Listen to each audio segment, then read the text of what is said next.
क्या हाल है आप सबका। उम्मीद है आप सब खैरियत से होंगे।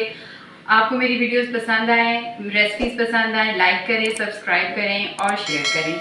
आज हम मज़ेदार आड़ू फिज़ी ड्रिंक बनाने जा रहे हैं। इसके लिए जो चीज़ें चाहिए वो 2 गिलास पानी है, 4 आड़ू लिए हैं मैंने, उनको छील के छोटे बड़े टुकड़ों में काट लिया है। स्प्राइट ले लें, आप 7 अप भी ले सकते हैं।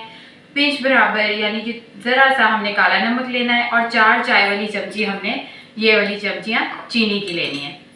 चलिए अब शुरू करते हैं। ये हमने पहले पानी डाल दिया, फिर हम इसमें अपनी चीनी डालेंगे, फिर ये आड़ू चला जा रहा है और ये ज़रा सा काला नमक जा रहा है।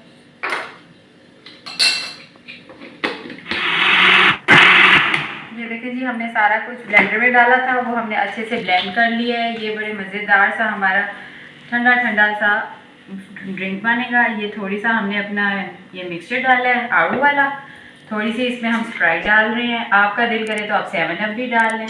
ये देखिए जी, मज़ेदार सा हमारा ड्रिंक रेडी हो गया है। इंशाल्लाह फिर नेक्स्ट वीडियो में मुलाकात होगी।